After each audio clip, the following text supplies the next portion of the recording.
Introdução. Tenho argumentado em prol da ideia de que a experiência psicanalítica não é um achado fortuito da cabeça genial de Freud, seu inventor, mas sim efeito de nossa experiência contemporânea, na qual estão conjugados todos os elementos indispensáveis para centrarmos nossa existência no drama daquilo com que temos de lidar quando se trata de desejo. Andamos sempre às voltas com a energia psíquica que, sendo oriunda das pulsões sexuais, encontra nos termos do desejo e das aspirações amorosas seu regime de funcionamento. Vivemos na era da libido, na qual esperamos que o amor e a sexualidade resolvam os impasses de nossas vidas, já que não acreditamos mais que seremos salvos pela organização das leis, nem por Deus, nem pelas luzes da racionalidade humana. Frente a esse quadro, aumentam as questões relacionadas ao amor e à sexualidade, terreno sobre o qual a psicanálise debruça-se teórica e clinicamente. Apesar das mudanças ocorridas no mundo desde os tempos de Freud e da maneira pela qual amor e sexualidade têm sido tratados,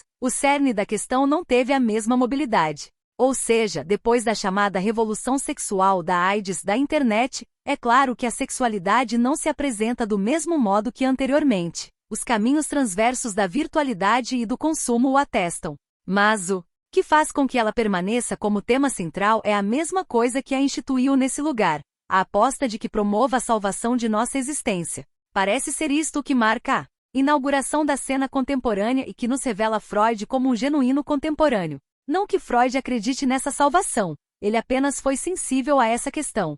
Frente a esse apelo demasiado humano e, sobretudo, demasiado, vigora uma verdade que, como toda verdade, é só meia-verdade. Vê-la como parcial, isto é, conviver com a falta estrutural que está no âmago das questões amorosas, parece ser a grande dificuldade do homem contemporâneo, e a psicanálise foi inventada para tratar disso, o chamado mal de amor, que configura nossas tragédias atuais e tece o discurso corrente em grande parte de nossas produções artísticas e culturais, e também em nossos divãs psicanalíticos. Se menciono a questão do mal de amor na cena contemporânea, é porque ela nos dá um mote para começarmos a explicitar a transferência em psicanálise, tema deste volume. A transferência tem a ver com o amor, com a demanda de ser amado. E mais do que isso, articula-se com a forma como a demanda de amor será acolhida, encaminhada, tratada e desmontada na experiência psicanalítica. Aliás, é a novidade que esse procedimento comporta que inaugura a clínica psicanalítica propriamente dita. Ou seja, é a análise da transferência que institui a diferença-chave entre a psicanálise e os outros métodos de que antes dela, o próprio Freud tinha lançado mão. Para explicar isso melhor, faremos um trajeto que começará com uma breve passagem pela pré-história da psicanálise, na qual o Dr. Joseph Breuer não poderá deixar de ser lembrado, dados os desdobramentos de seu famoso tratamento de Ana, ou a moça que inventou a cura pela conversa. Apaixonou-se por seu médico e deu a pista do que viria a ser conceituado por Freud como transferência. Em seguida passaremos pela caracterização da transferência em Freud, onde está, definindo-se como amor, indica um investimento afetivo do paciente dirigido à pessoa do analista, através do qual são atuadas experiências regressivas infantis. Ficará demarcado que a transferência funciona tanto como força impulsora do tratamento, quanto como resistência ao mesmo e limite onde esse arrisca-se a fracassar. O passo seguinte será abordar a contribuição do psicanalista francês Jacques Lacan, que destaca a suposição de saber creditada ao analista como pivô da transferência, e o amor como seu efeito. Questões relativas ao que se situa entre o apelo ao saber e o apelo a ser. Apelo a que o amor autentique a existência. Para melhor explicitar o que dá ao analista o balizamento necessário ao manejo da transferência no trabalho clínico, já que tantas variáveis intervêm de maneira a comprometê-lo, e a contrapartida da transferência por parte dele, a chamada contra-transferência, é um deles. Lacan propõe um conceito que tem uma função eminentemente clínica, que é o desejo do analista. Assim como poderemos ver, é através da intervenção do desejo do analista que a transferência efetiva-se como viabilização do tratamento. Dessa forma, é o antídoto para a transferência como resistência. Chegaremos então ao centro deste trabalho, as questões relativas ao desejo do analista articuladas com a peculiaridade do amor que interessa a esse desejo. Trataremos de uma vertente do amor que se espera do analista. Esta não é fonte de engano, de apelo à reciprocidade, mas possibilidade de sustentação da ética da psicanálise. Essa ética que não está guiada por ideais, aponta Reencontro com o real traumático, porém o horror que ele suscitou será agora transfigurado pela experiência do amor que, operando através do desejo do analista, se articula com a função do belo e a sublimação, abrindo acesso a um encontro com o feminino antes recalcado. Daí o título dessa sessão ser a transferência e o encontro com o feminino. Dado esse laço social atípico que se configura na relação com o analista, Lacan apresenta uma proposta de formalização do discurso do analista, que não é senão um outro modo de delinear como este intervém na transferência, na lida tanto com a linguagem quanto com os objetos. Para finalizar, mostraremos que a transferência é uma experiência viva necessária para que a transmissão da psicanálise seja possível, o que inviabiliza sua regulamentação ou regulação por quaisquer trâmites burocráticos, porque nenhum deles dará conta dessa dimensão do vivo. A transferência em sua origem. Freud percebeu cedo a origem psíquica de muitos dos fenômenos patológicos aos quais era apresentado, o que fez com que se encantasse com os trabalhos sobre a hipnose. A possibilidade de produzir ou suprimir sintomas pela sugestão do hipnotizador confirmava a origem psíquica desses sintomas. Não foi à toa que Freud, aluno de Bernheim, pesquisador desse assunto, entre 1888 e 1892, traduziu para o alemão duas de suas obras, e também fez o mesmo com trabalhos de Charcot, além de fazer um estágio no Hospital Salpêtrière, dirigido por este último. Se o tratamento ideal devia ser rápido, confiável e não desagradável para o paciente, a hipnose era um achado, pois respondia bem a pelo menos dois desses itens. Era rápida e não desagradável. A confiabilidade no sentido de suprimir eficazmente os sintomas é que era problemática. Se a autoridade do médico por alguma razão se enfraquecia para o paciente, o sintoma voltava. Inconformado com isso e influenciado pelo método catártico de Joseph Breuer, Freud resolve fazer uma primeira modificação no método hipnótico. Ao invés de impor ao paciente uma sugestão proibidora do sintoma, começou a explorá-lo. Pretendia com isso promover a revivência de uma situação traumática para o sujeito, liberando assim o afeto que se encontrava bloqueado, e restituindo-lhe a mobilidade afetiva. O termo catarse, na obra de Aristóteles, se refere a propiciar uma certa purificação das más paixões. Mas aí resta a questão, por que apenas a repetição da cena traumática eliminaria sua nocividade? No desdobramento dessa questão é que Freud descobrirá a função da transferência na relação com a paciente, o que o fará abandonar o método catártico para criar o método psicanalítico. Neste não se trata apenas de repetir, mas sobretudo de recriar, viabilizar meios para que o sujeito vá além da repetição.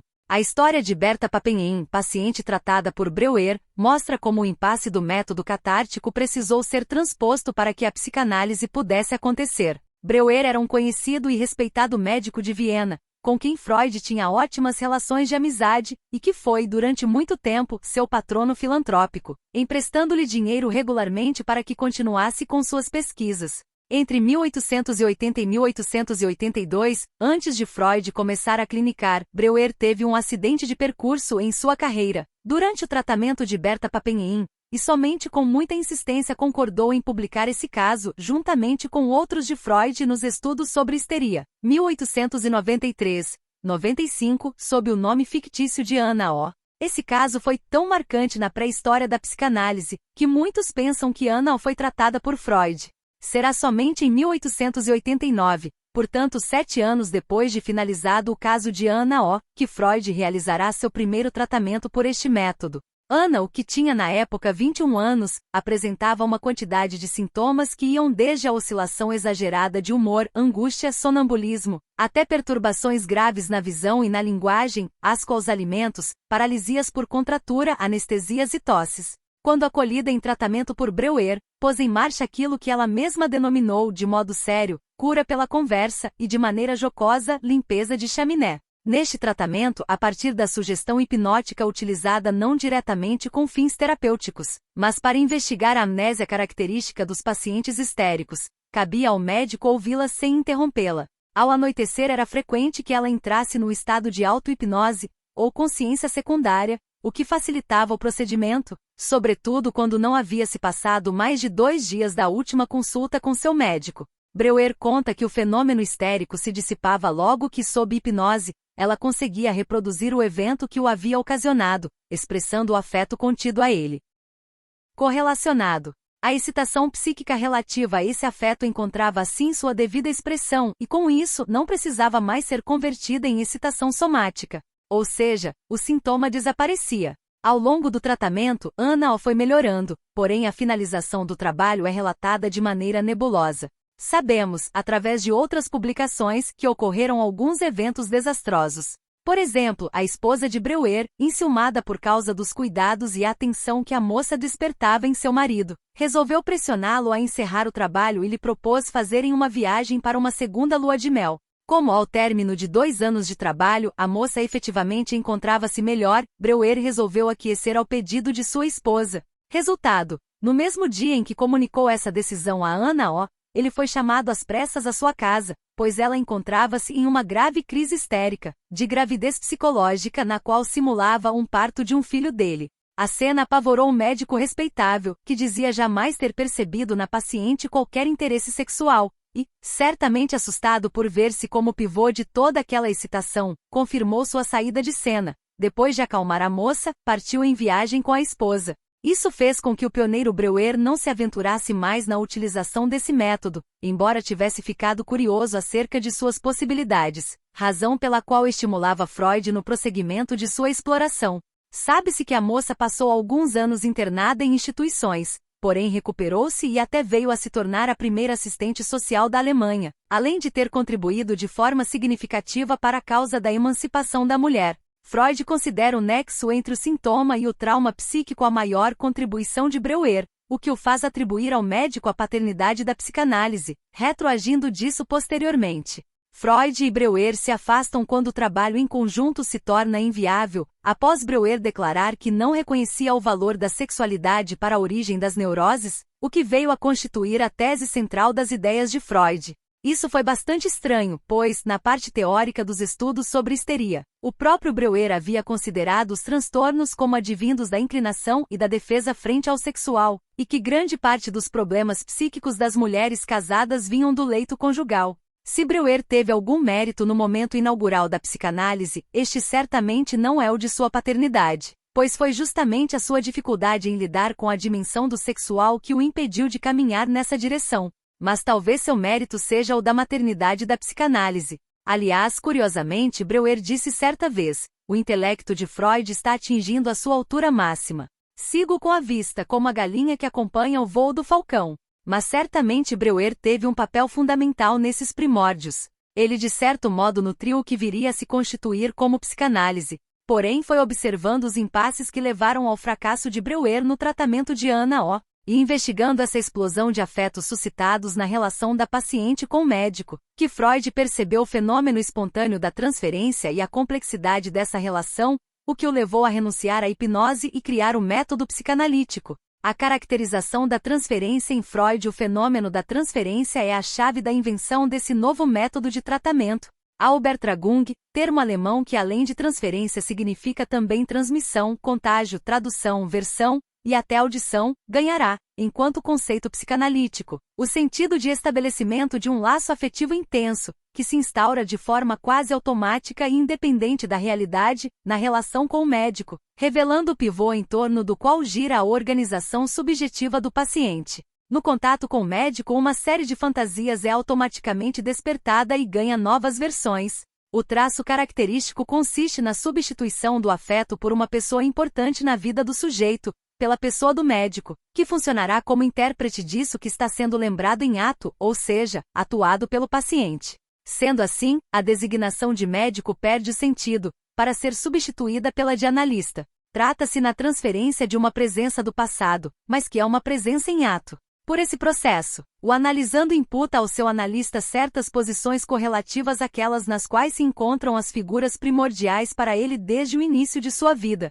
Nessa perspectiva, é preciso que apareça um traço pelo qual a pessoa do analista seja identificada com uma pessoa do passado. Nela encontra-se coagulado aquilo que o sujeito espera do outro a quem ele se dirige. Isso aparece por uma experiência na qual o sujeito comparece de forma mais próxima da verdade de seu desejo, revelando sua forma de lidar com ele, o que mostra que o inconsciente não é um reservatório do passado, mas algo que se atualiza no presente. A transferência ganha tal importância que será condição preliminar para o estabelecimento do tratamento psicanalítico.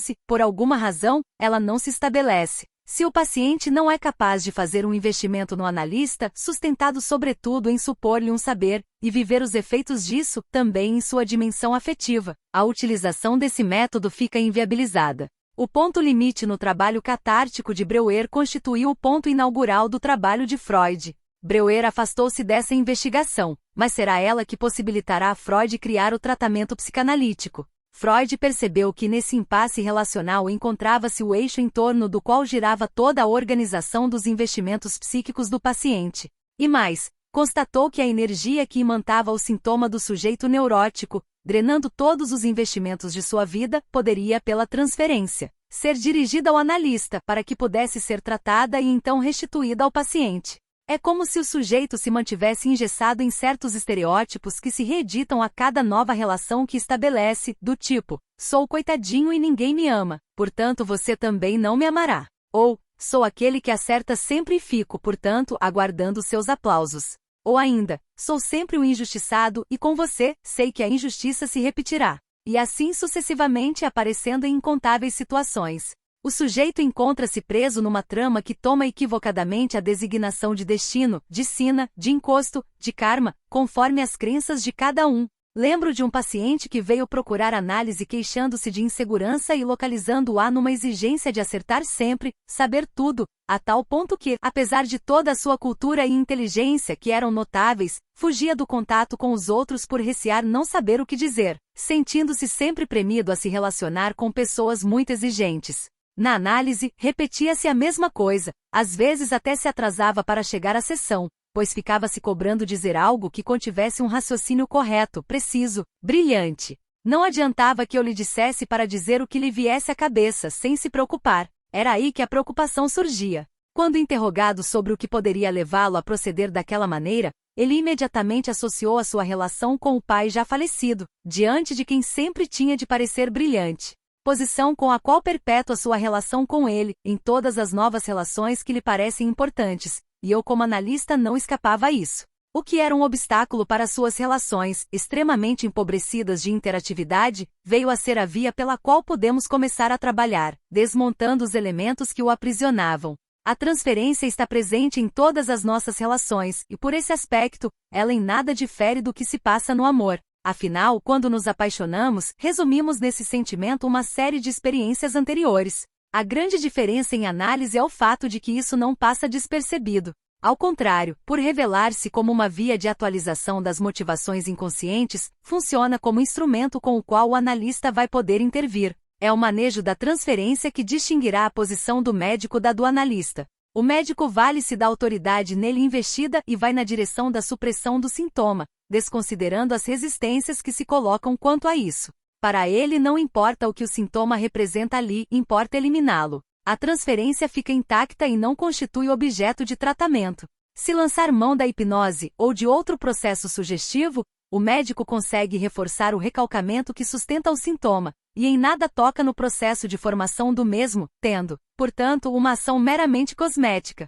O sujeito sob a sugestão do médico pode melhorar, mas essa eficácia é diretamente proporcional à alienação presente na sugestão. O que quer dizer que o êxito não se baseia na superação das resistências, mas sim na sugestão, o que torna os resultados não confiáveis, vulneráveis e inconstantes. O analista é assim designado porque analisa a transferência, lugar onde aparecem as resistências que, se acolhidas, podem ser trabalhadas. Estas podem revelar elementos fundamentais do conflito que deu origem ao recalcamento e o fez retornar como sintoma. A transferência é objeto de tratamento e é decomposta em cada uma de suas manifestações. Deve ser desmontada e se o êxito do trabalho se mantém é porque não se baseava na sugestão. O processo de tratamento inclui um aspecto de sugestão que a transferência comporta, servindo-se dele para modificar o desenlace dos conflitos, mas ele mesmo é tratado a fim de que as resistências sejam superadas. A análise da transferência é a condição para o progresso do tratamento psicanalítico.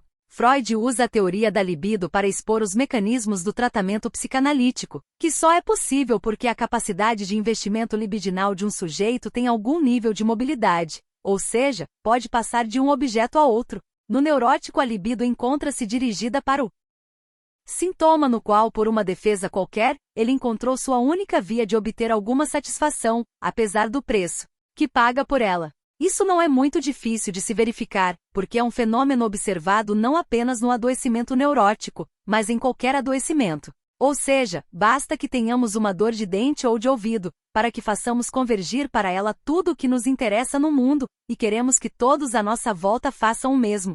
Se isso ocorre, fica evidente o ganho que obtemos com ela. Freud chega mesmo a dizer que o sintoma constitui a vida sexual do neurótico. Os sintomas funcionam como satisfações substitutivas e drenam toda a energia que poderia, de outro modo, ser dirigida para as relações objetais, como a psicanálise denomina as relações amorosas, e para a vida produtiva, comprometendo assim a capacidade de amar e trabalhar. Dessa forma, a libido do neurótico, por um mecanismo defensivo, encontra-se recalcada. Para redisponibilizá-la para o sujeito, Freud nos alerta que é preciso renovar o conflito, a fim de levá-lo a outro desenlace, com o auxílio de forças impulsoras que não estavam disponíveis no momento em que o sintoma se fixou. Trata-se, portanto, de fazer uma revisão do processo de recalcamento. A mera rememoração é pouco importante, o fundamental não é a memória, mas a experiência da relação com o analista na transferência.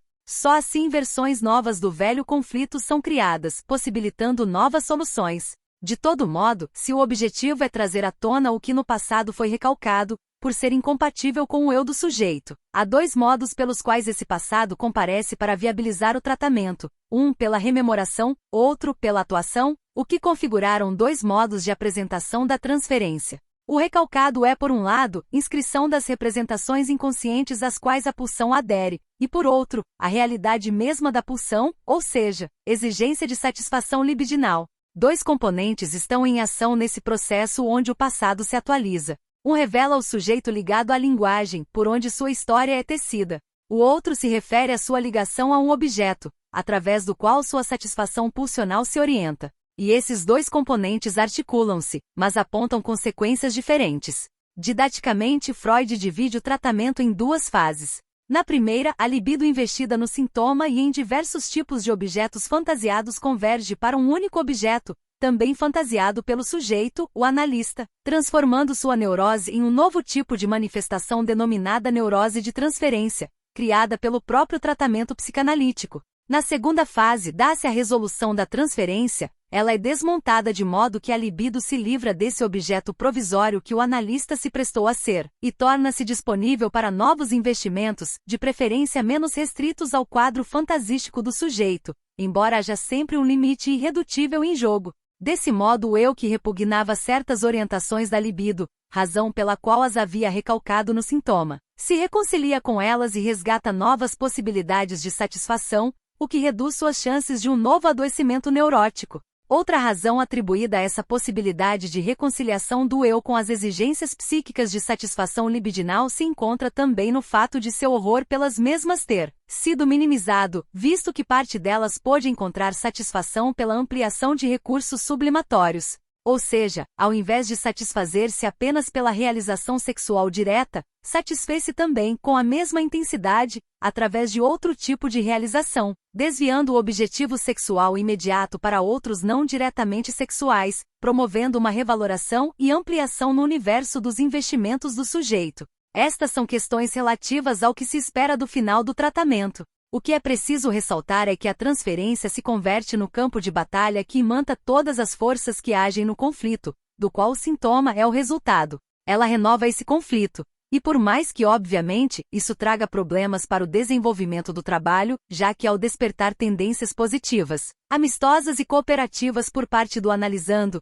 o que facilita o trabalho, surgem outras negativas, hostis ou de natureza francamente eróticas, que o dificultam e arriscam sua interrupção, ainda assim é preciso utilizá-la como instrumento. Afinal, nada pode ser morto em absentia ou em efígie, como alerta Freud em A Dinâmica da Transferência. A transferência propicia uma torção na visão, que implica uma atualização do inconsciente. Nessa perspectiva, a psicanálise não é uma mera valorização do passado, como aqueles que não a conhecem costumam dizer, mas a evidência de que a cronologia passado, presente e futuro, é alheia à lógica singular que age na dinâmica inconsciente do nosso psiquismo. A transferência é, portanto, a mola mestra do tratamento e ao mesmo tempo seu obstáculo, terreno onde ele arrisca fracassar. Por um lado, imantando uma transferência positiva, essa reforça a confiança e propicia que o sujeito fale livremente ao analista, o que Freud propôs como regra fundamental da psicanálise e condição essencial ao trabalho.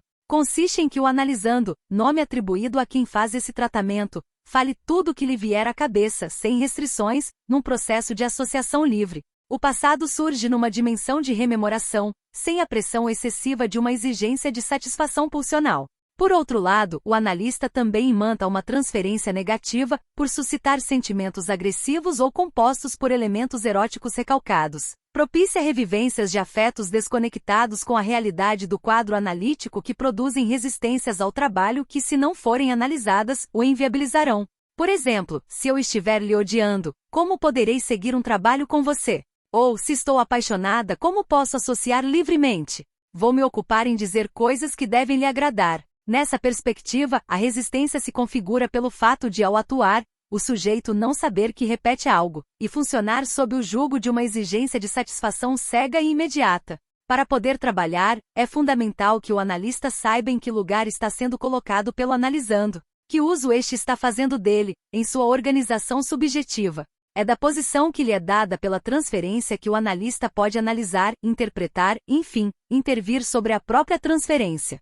É também a partir do estabelecimento da transferência que o analista pode levantar a hipótese diagnóstica que o orientará no manejo clínico. Isso é importante não para fazer classificações ou acessar um saber a priori a respeito do sujeito, mas sim porque, por mais que a ética da psicanálise, ou que o analista vise com sua ação aponte sempre na mesma direção, independentemente de sua hipótese diagnóstica, as estratégias para sua intervenção variam. Assim, se ele se encontra frente a um neurótico, um psicótico ou um perverso, sua ética será a mesma, mas a estratégia da qual ele se valerá irá variar. O diagnóstico jamais pode ser feito a partir de um relato de terceiros ou de uma mera observação fenomenológica, porque será pela transferência que a verdade da lida do sujeito com seu desejo e a relação com a lei que o governa surgirá na análise. Nada substitui a relação do analista com o analisando. Assim, a descrição, por mais pormenorizada que seja, nada vale se não for colhida na experiência da transferência. Trata-se de uma relação na qual não cabem intermediários, por mais boa vontade que estes tenham.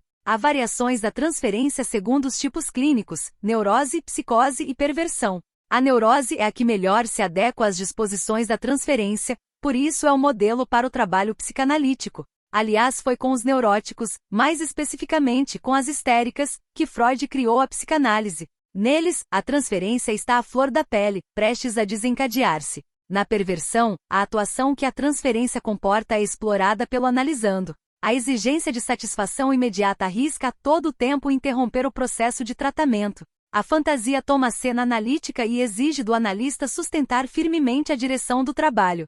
O tratamento psicanalítico de sujeitos perversos é o que mais coloca questões para a clínica atual, e tende a ser expandido com a crescente conexão entre a psicanálise e o campo jurídico. Na psicose, a transferência também apresenta singularidades. Freud chega a dizer que, pelo fato de a libido dos psicóticos estar toda investida no eu narcisicamente, o processo psicanalítico fica inviabilizado, pois os psicóticos não investem transferencialmente. É como se a ruptura com o mundo externo, recriado através do delírio, obstaculizasse o estabelecimento de relações objetais e assim o analista não tem entrada. Porém, solicita aos analistas que sustentem a investigação.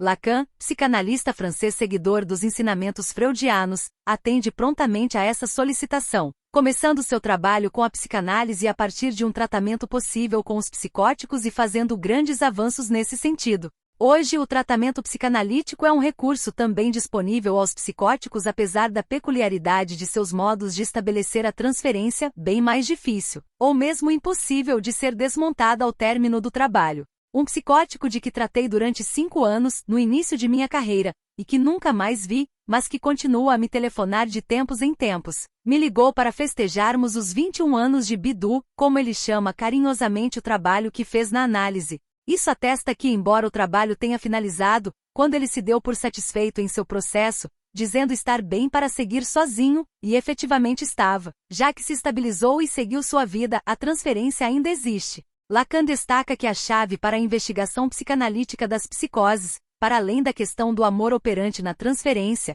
é aquela do saber, da qual, sem a menor dúvida, os psicóticos participam vivamente.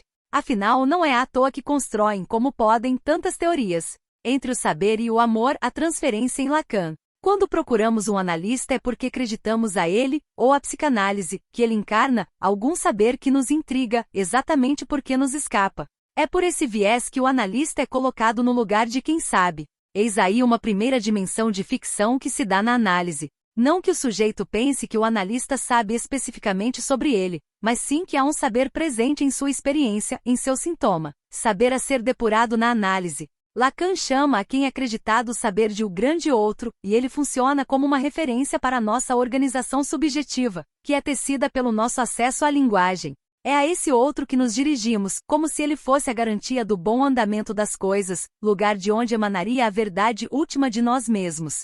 É essa suposição de um saber no outro que Lacan localiza como pivô do deslanchamento da transferência, via pela qual o analista vem a encarnar a função de sujeito suposto saber. Se o sintoma, que veio a constituir para o sujeito a melhor solução para lidar com o que se lhe apresenta como real traumático, servindo para encobri-lo, passou, num dado momento, a trazer mais dano do que ganho, cabe então a procura de uma ajuda psicanalítica. No endereçamento ao analista, a transferência, vindo a ocupar o lugar do sintoma, está condicionada à pretensão de que um saber possa fazer vir à tona o saber que sustentou esse sintoma. Espera-se então que o analista interprete e viabilize o acesso a esse saber. Assim, para Lacan, a transferência não se reduz à repetição por ter seu acionamento vinculado à função do sujeito suposto saber. O que leva à repetição é a demanda de que o analista viabilize esse acesso ao saber. É esse pedido que leva à repetição de um caminho já trilhado nessa mesma direção, no qual o sujeito espera que um saber no outro acene como via de salvação do real traumático.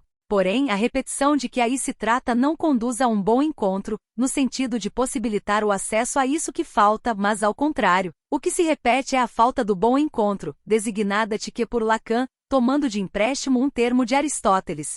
É, portanto, a repetição do encontro com a falta, com o fracasso na realização dos desejos infantis, com o qual estamos sempre a nos deparar, o que será trabalhado na transferência. A outra vertente da repetição, a designada automáton, que se expressa por um automatismo, traçando o retorno às mesmas vias empreendidas anteriormente pelos significantes, em nada propícia ao advento do novo. Mas será pelo trabalho na transferência que se poderá travar o automatismo de repetição, de modo que a análise possibilite que a repetição aumente a intensidade do fluxo do acaso, abrindo espaço para o imprevisto. Assim, o reencontro do real traumático abre a possibilidade de uma nova solução.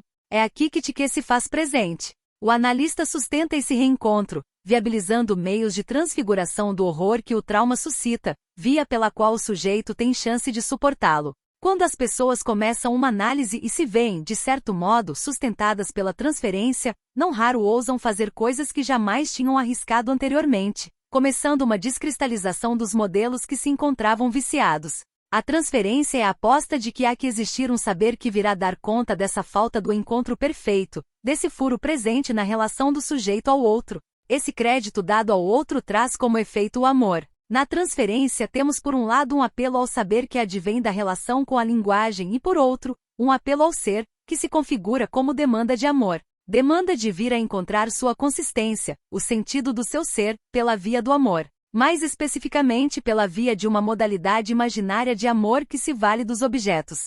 O fato de falarmos revela estarmos sempre dirigidos ao outro. O modo como falamos, o modo como nos apropriamos das palavras e escolhemos significantes testemunha uma organização de nossa subjetividade que é comandada por esse outro, por esse referente. O inconsciente se justifica pelos efeitos da fala sobre o sujeito. Isso se traduz pelo aforismo lacaniano que diz que o inconsciente é o discurso do outro. É o outro que vigora no que temos de mais íntimo, o que faz com que sejamos um pouco desconhecidos para nós mesmos. Não é à toa que ficamos tão ligados no saber que pode vir dos outros, que de alguma forma, encarnam para nós esse outro que nos é precioso. Essa torção do sujeito ao outro, que revela esse desconhecimento, revela também que mais do que isso, somos comandados por aquilo que deste outro, dessa alteridade radical, apreendemos como objeto, ou seja, como um particular objeto que orienta nossa existência como sujeitos desejantes. E por isso mesmo, responde pelo lugar da verdade em todos os momentos das nossas vidas. Como nenhum objeto sensível existente está à altura dessa resposta, já que a verdade de nós mesmos nos ultrapassa, é anterior e exterior à nossa existência, uma vez que se encontra não no domínio do sujeito, mas no campo do outro, para sublinhar a natureza inassimilável desse objeto frente àqueles existentes no mundo, ele será denominado por Lacan como objeto A. E é contornando o objeto a que o sujeito se articula com o outro, enquanto domínio do estrangeiro. É como se esse objeto a indicasse, no campo da linguagem, a existência de um furo, de uma impossibilidade que revela que esse campo do outro não é de todo significável. Ele denuncia a falta de um significante no outro que responda pelo valor mesmo desse outro, o que, em contrapartida, torna enigmático o próprio valor de nós mesmos. E nos colocamos a girar em nossas vidas, em torno desse objeto que faz a ponte. É nesse circuito até o outro que buscamos colher um sentido, e se esse outro não pode ser de todo significável, nosso sentido resta enigmático. Entretanto, é como se desse outro pescássemos um objeto, e fazendo seu contorno, atingíssemos a dimensão do outro como alteridade, efetivando um circuito até ele. E assim, por um objeto que tem como característica essencial o fato de se apresentar como faltante, mas de também apontar uma promessa constituindo-se como causa de desejo, inauguramos nossa atividade psíquica nos tornando sujeitos desejantes. Para Freud, a fundação do psiquismo, pelo menos tal como ele interessa à psicanálise, é correlativa à emergência do desejo. Isso fica claro no capítulo 7º de A Interpretação dos Sonhos. A repetição da forma referida acima tem uma relação fundamental com o gozo perdido e com o objeto perdido. Há um poema barroco de Gregório de Matos precioso para, de certa forma, nos mostrar a complexidade do que se trata de abordar através desse conceito de objeto a recorto apenas uma parte dele. O bem que não chegou a ser possuído, perdido causa tanto sentimento que, faltando-lhe a causa do tormento, faz ser maior tormento o padecido. Sentir o bem logrado e já perdido, mágoa será do próprio entendimento, porém o bem que perde um pensamento, não o deixa outro bem restituído. A função central do que foi denominado objeto a esse bem que não chegou a ser possuído, é indicar a existência de uma falta no seio do sujeito humano, que marca de maneira estrutural sua insatisfação e sua natureza desejante. Tal falta, em última instância, é decorrente do fato de sermos um tipo de animal peculiar. Nascemos extremamente imaturos e sofremos de uma precariedade em nossa orientação instintual. A essa última se sobrepõe a orientação pulsional, o que vem revelar, para além da necessidade, a presença do outro em nossas vidas. Esse modo de orientação é demarcado pela ausência de um objeto específico de satisfação, como para a sede a água, ou para a fome, a comida. Ele encontra nos termos da emergência do desejo uma possibilidade de relação, ainda que parcial, à coisa perdida que supostamente nos satisfaria plenamente. Parcial porque é a falta que promove toda uma engrenagem que se realiza pelo seu próprio movimento, ao invés de se satisfazer pelo encontro de um objeto específico. Mário Quintana tem um poema que mostra bem essa engrenagem na qual se funda o desejo. Em A Eterna Procura ele diz: só o desejo inquieto e que não passa, faz o encanto da coisa desejada. E terminamos desdenhando a caça pela doida aventura da caçada.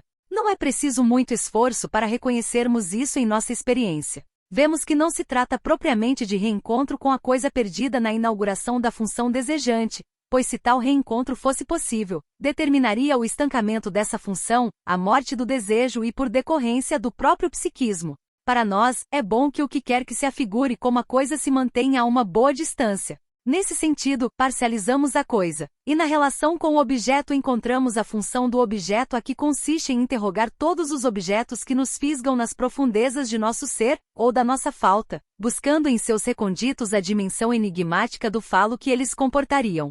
O falo, imagem de um pênis ereto usada desde a antiguidade como um símbolo de exaltação da vida, da fertilidade, indica na psicanálise aquilo que é visado pelo sujeito, por ser investido como que lhe falta para ser pleno. Se a coisa é impossível, quem sabe o falo vem em nosso socorro. Nisso situa-se a dimensão em que o falo, como objeto do desejo, encarna justamente naquilo que falta à imagem para ela ser plena, e configura uma presença que está sempre alhures, fora do alcance do sujeito, e por isso mesmo, mote de suas buscas. Funciona como unidade de medida do valor do sujeito, na medida em que este se toma pelo falo. Assim, a expressão chula que refere à disputa entre os homens como estão medindo o tamanho do pau, não é despropositada, é disso mesmo que se trata. O sujeito nasce dividido, por um lado tomado pelas exigências pulsionais, por outro pela linguagem, pelo significante. Ele nasce no campo da pulsão, mas se evoca no campo do outro. O sexual tenta fazer a conjugação. O sujeito que a psicanálise trata não é o sujeito biológico do instinto, nem o sujeito filosófico cartesiano, nem o sujeito psicológico, nem o político, nem o religioso. O sujeito que interessa à psicanálise é o sujeito do desejo enquanto inconsciente, e para este não tem remédio. O que o caracteriza é que, frente ao desamparo inerente à própria condição da humanidade, que não pode se fiar no seu instinto como os outros animais, não tem outra alternativa senão se alienar no outro, ou no desejo do outro que o acolhe no mundo da linguagem, via pela qual ele tenta sanar seu prejuízo. Por essa operação de alienação, o sujeito se constitui como objeto do desejo do outro, salvando-se da nadificação a qual encontra-se condenado no desamparo de sua humanidade. Porém, para efetivamente subjetivar-se, é preciso que a esta operação se agregue uma outra, a da separação.